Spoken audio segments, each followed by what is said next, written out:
Good evening, everybody. It's the Chronic Mama coming to you again on ZubiaLive.com. I'm very happy to see you guys here. I have fibromyalgia, endometriosis, PCOS, and right now I'm a little bit nauseous. So I wanted to talk to you guys about an issue that kind of is hard for a lot of people with chronic illness. I wanted to talk to you about the pills that we have to take. Swallowing pills sucks, it's icky, and it's not fun. But for people with chronic illness, there's a few more things thrown into the mix. I've been a nurse for about 15 years, and a lot of that has been in long-term care. If you have ever been in any area of long-term care, you've seen the gigantic med carts that we have to give people, big cups full of pills. I mean, I'm talking 20 pills easy. And so not only is it hard keeping track of them all, which I am still not very good at, which is why I won't be covering that. When you are sick, it makes it a lot harder to take pills, and you have a lot more pills to take, very, very large pills. And you're a lot more prone to have swallowing difficulties.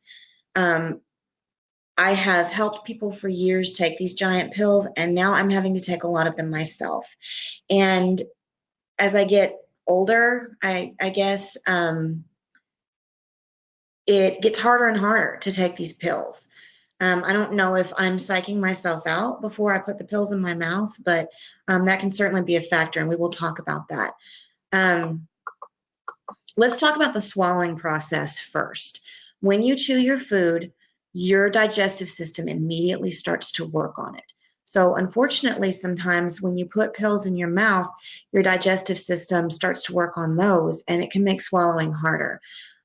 When you push what's in your mouth to the back of your throat, your swallowing reflex ideally takes over, and it pushes the food down into your esophagus. You have two rings of muscle in your esophagus that keep food from backing up. They are designed to keep you from choking on everything that you swallow. So when it's past the pharynx, it has to pass through a muscle ring right about here, and then right about here, right under your sternum. And you have a gag reflex at each of those points, the back of your throat, this upper sphincter, and then your sphincter right above your stomach.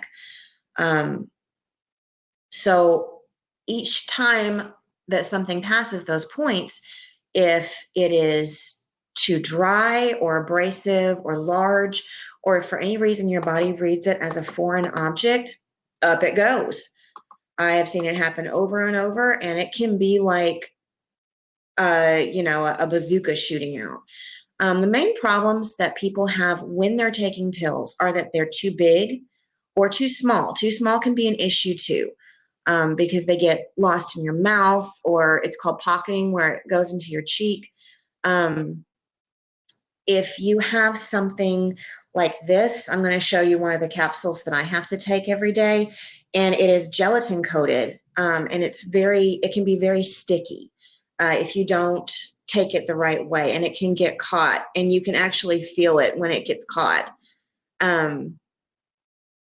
So the other problem is that if the pill degrades too fast, there are some medications like that the pill just breaks down before you can even make the attempt to swallow it.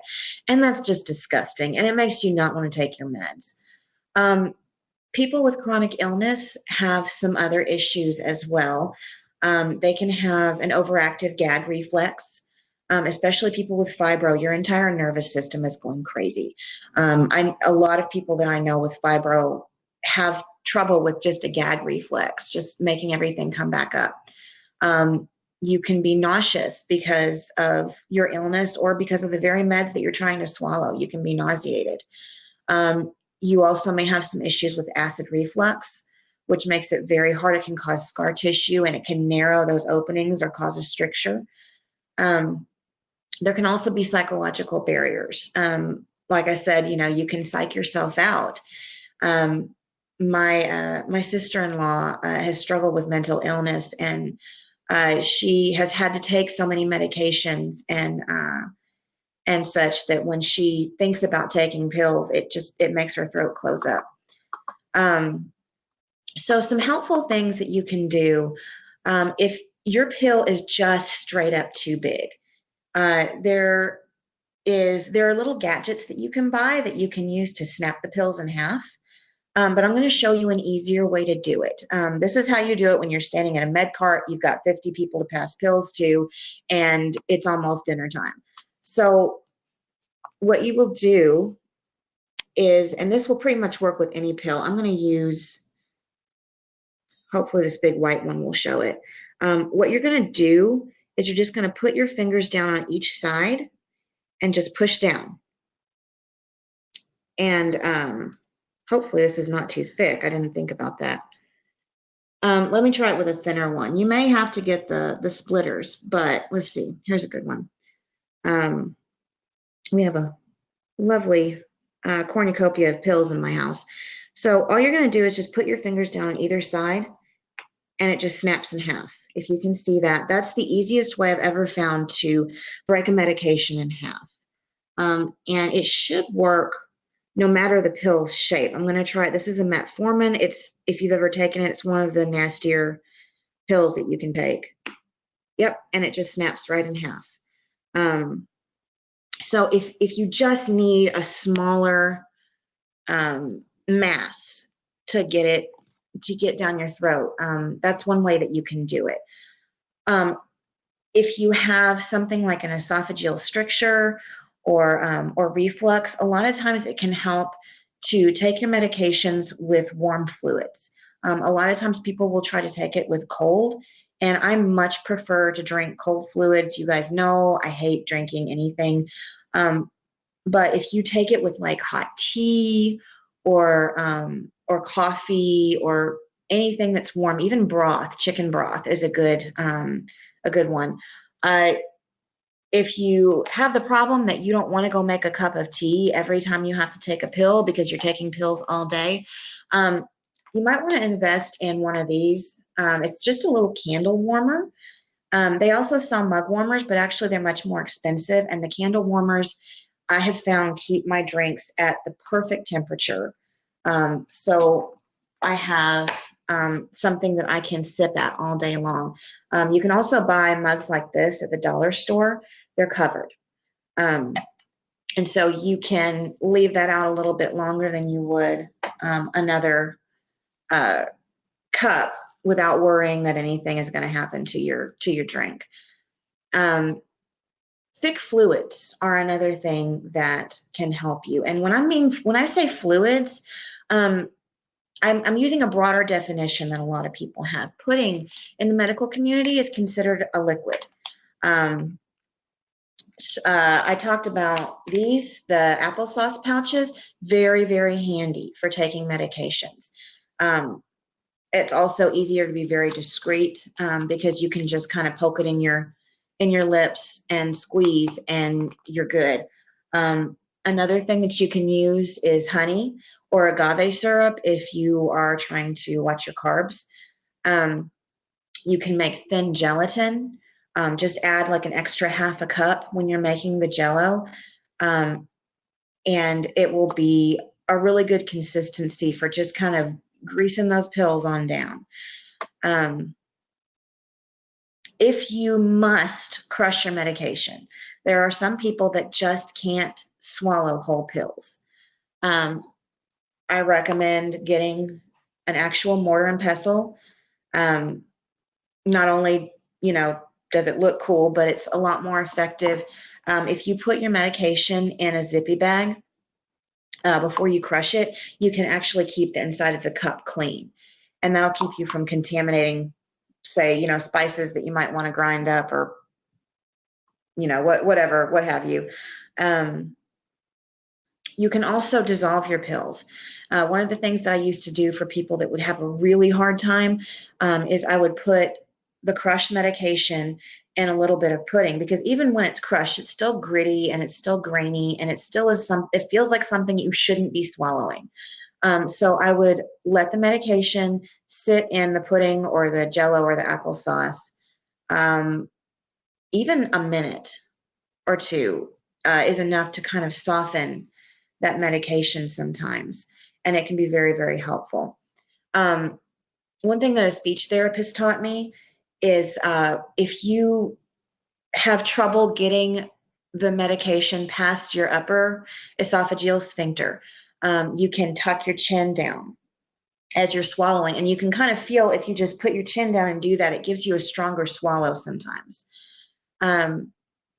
If your pills, there's two kind of pills, basically. There's sinkers and there's floaters. The sinkers are the ones that when you have fluid in your mouth, it sinks onto your tongue and it can stick to your tongue, and it's really gross. So for those, if you just throw back your head, put some fluid in your mouth or whatever it is you're taking it with, and then drop the pills into your mouth and just use gravity to let it go to the back of your throat. And that way, that will help you a lot when you swallow. That pharyngeal reflex will kick in and you can swallow your pills. Let's see, what else have I got here?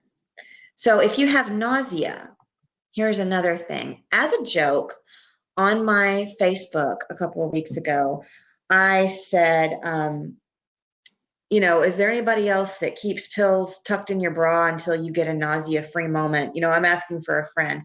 I meant it as a joke. And so many people jumped up and either said that, yes, they do it, and that's the only way they can keep their meds down. And the rest of them said, I'm going to try that. I'm going to start doing that, because nausea is a big issue. Sometimes just the sheer number of pills we have to take can make you so sick. So my nausea usually will come in waves. So if I have a moment without nausea, I need my pills handy, my pain pills, so I can medicate or, take my vitamins or whatever. So the problem with just dropping it in your bra, aside from the fact that, some people don't wear bras, is that it can fall out, it can stick to your skin and get gross, and then you don't want to put it in your mouth. So I went to the dollar store and I found these little, for $1, a package of 8, and they're just little organza bags. If you can see that, it's just like the little party favor bags that they give you for baby showers. It's got a little drawstring, and it's soft, and it is, not itchy. And I, can tuck it against my skin somewhere, or I can put it in my pocket, and you can see I've got my meds in there. And it's a very easy way for me to make sure that I stay ahead of my pain, stay ahead of my symptoms. Because I always keep something to drink with me. That's the only way I can keep hydrated. So I keep my meds with me too at all times. And that's just a really super easy way to do that. As a kind of a final resort, a lot of pharmacies will tell you if your medication comes in a syrup form, and they will even call your doctor for you. If you really just can't swallow that pill, a lot of times they can get it for you in a syrup. And they also don't tell you this, but most of them have a ton of different syrup flavors, and they will flavor your medication according to how you want it, which I really wish had been around when I was a kid and having to take that bubblegum flavored amoxicillin. I still can't handle the smell. That artificial bubblegum smell, it still kind of makes me just, I don't like it. So that's my advice. I tried to condense it down as much as I could for you guys, because this is not something that's fun for anybody to talk about or hear about. So I appreciate you tuning in. I appreciate ZubiaLive for hosting me. Everybody take a look at my Facebook page, The Chronic Mama. I'm also on Twitter and Instagram at The Chronic Kitchen. Twitter is at Risky Words. So I appreciate everybody. Y'all have a good night. Be good to yourself. You are the only you've got. Thanks, everybody. Good night.